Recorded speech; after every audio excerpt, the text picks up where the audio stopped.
Today I'm going to show you how to gear up as a new player in the game. As some of you may know, I've been getting into PvE recently, and at the moment my item level is 533. I'm not too geared, but in this video I'm going to show you how to obtain similar gear to mine and get you into flex raiding. This will take maybe 2 weeks at most. I've been gearing for about 2 weeks, spent a little bit of money, but through my methods you should be able to get as much gear as me and get into flex raiding. So let's jump straight into this. Okay guys, so the first step to gearing up is as soon as you hit level 90, assuming you're doing this from scratch, is open up your dungeon finder, go to scenarios and queue for the Arena of Annihilation. The Arena of Annihilation is a scenario. There will be quests in there, and the quest that you're going to do is going to give you a class specific weapon of an item level of 450 if I remember correctly, and this will be an incredible boost to start off, as the way that we're going to be gearing up, you won't really come across many weapons very early on, so this will be very important. So once you've done that, we can now move on to the next step. Okay, so now that you have your uber elite item level 450 weapon, it is time to go to the Timeless Isle. So Timeless Isle is located just off the coast of the Jade Forest. It's just over here, so you want to jump on your flying mount and fly straight to it. Okay, so hopefully you found your way safely to the Timeless Isle. Once you're here, there's a couple of things that you can actually do. This will be your main way of gaining gear for the start, and the first thing that you're going to want to do is kill the 5.4 world boss, which should be quite easy to find as it is in the center of the isle. They are the 4 Celestials, as you can see here, and they should be quite easy to kill. They are faction tagged, so you don't even need to be in a group. You just go and attack it and you will get free loot. It does drop current tier gear, so that will be the latest raid gear and also Grievous PvP gear, so that's pretty useful.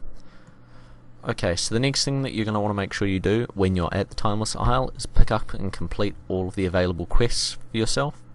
They will reward you with various items that will suit your spec that you're gearing towards, and it will also give you timeless coins, which can then be put towards Burdens of Eternity, which are the main pieces that we are working towards to get high level gear on the Timeless Isles. So that is quite a large priority, actually, doing these quests.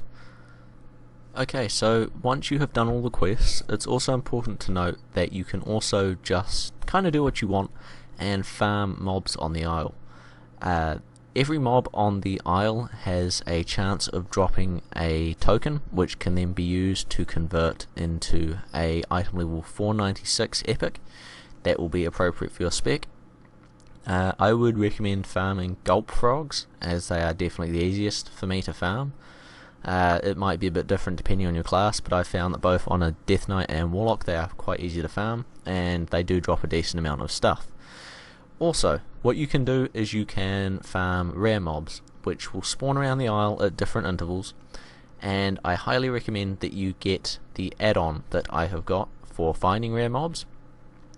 It will show you the timer at which it will show you if they're alive, and if they're not alive, how much time since they were last killed, which can really be helpful in working out what mob will kind of spawn next, and then you can work out which way you want to kind of position yourself so you can maximize the amount of rares that you find every hour.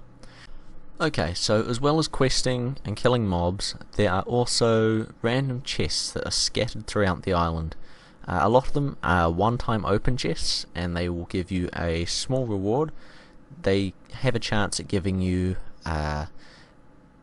tokens for items, which is quite useful, as that is what you're kind of aiming to get, the item level 496 items, so that you can enter Raid Finder.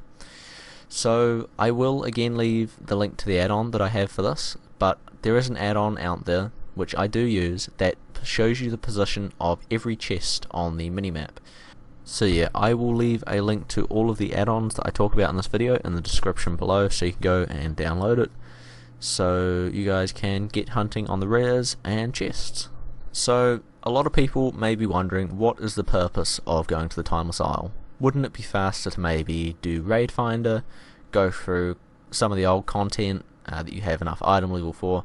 And personally, I just believe that doing the Timeless Isle until you get to roughly 496 item level is going to be the quickest way, as it puts you pretty close to going into the Siege of Orgrimmar. And our main aim for being on the Timeless Isle is to get Burdens of Eternity.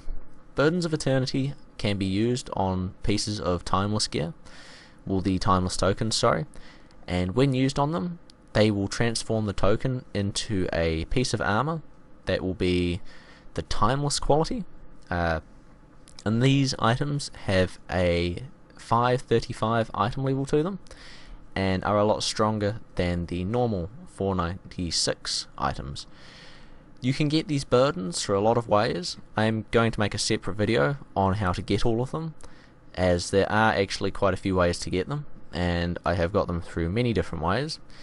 But my current amount that I've had all up is 4, so they are quite hard to get. Over a 2-week period, getting 4 is quite low. That is, not going to do the math, screw that. So yeah, that is our main aim, and that is why we are at the Timeless Isle. I personally think that doing heroics for the starting gear is quite worthless, as it takes way too much time when you could just be farming to get way larger upgrades, and doing the earlier raid finders, maybe use it as a backup in case you don't find pieces of gear that you do want. They can be quite good. Throne of Thunder can be quite good. It does give item level 502 gear, so that is quite useful. I would recommend doing Throne of Thunder and Siege of Orgrimmar. So unless actually you are trying to get the Legendary Cape, which I'll just talk about now quickly. If you are aiming for the Legendary Cape, before you go and do any looking for raids, I would highly recommend that you go and pick up the quest, which I will show on screen now hopefully. And you want to pick those up, as you can get the sigils that you need for the first quest through doing any level of looking for raid. So yeah, it is quite important to actually pick the quest up quite early, as it will give you a head start on it all. So guys, now that you have been farming the Timeless Isle for maybe a couple of days, I'm going to assume that you have a high enough item level to get into the Siege of Orgrimmar looking for raid. This will give you access to gear that is item level 528, as you can see here. So once you've done this, you're now safe to start doing looking for raid. There are a couple of things now that I will tell you, so hopefully it will help you get a bit more loot, and it should also boost your item level up a little bit, so you can get a little bit closer to getting this flex gear, such as I have right here. Okay guys, so my first mega tip, to be honest, for getting a bit more gear and looking for raid is going to be having Warforged seals. These can be gotten from spending your lesser charms of good fortune, which are also acquired on the Timeless Isle, as they drop from quite nearly all the mobs, I'd say. You want to go and turn them in down here, and they will give you Warforged seals. These will give you an extra roll on loot. So if there is a specific piece of gear that you're looking to upgrade, such as for me, maybe my shoulders, I'm looking to get the tier piece from Siege of Orgrimmar, I can then, say I don't originally win the roll, I can then use my Warforged seal to get another separate roll and give me a bonus chance at getting the loot. Okay guys, and so my last tip for you all, if you are looking to gear up fairly quickly and you don't have that much patience for the gear to drop, or you just want to make sure that you can actually have a fairly nice piece of gear to go into flex raiding with, is I would suggest buying the new blacksmith or leather crafting or tailoring, leatherworking legs and belt that can now be made in patch 5.4. They are item level 553, and as you can see here, they can be upgraded to 561 using your Valor. This is a very efficient way of using your Valor, as it gives you some really nice pieces of items. Especially for me being a Blood DK, the pants give very optimal stats, as they give parry and mastery, which is basically the two that I'm looking for, so I didn't even have to reforge it. It will set you back a bit. For me, I was really lucky, and I don't know if you could say it was smart, but I just sat and traded for maybe an hour, spamming looking for both the legs and the belt for about 2k under auction house prices, and I eventually got someone who was desperate for money, came to me, and I bought both all together for roughly a total of 14k on my server, which is Frostmourne US. So if you do have the money to spend, like I kinda do, I've got about 100k on my my alt character, which I keep all my materials on, then you can buy them, as they are quite efficient. You won't be replacing them very soon, as flex gear does only go up to 540, so they can be quite nice. And I'd say that's about it, guys. So this is pretty much the exact method that I did use to go from having literally 0 tanking gear to go all the way up to 533 item level in a matter of about a week and a half, 2 weeks. So that's about 2 raid finder lockouts. So yeah, I was quite pleased with how it went, and hopefully you guys will be able to use this information to your benefit, and hopefully you guys will appreciate it. So yeah, I'll catch you guys next time.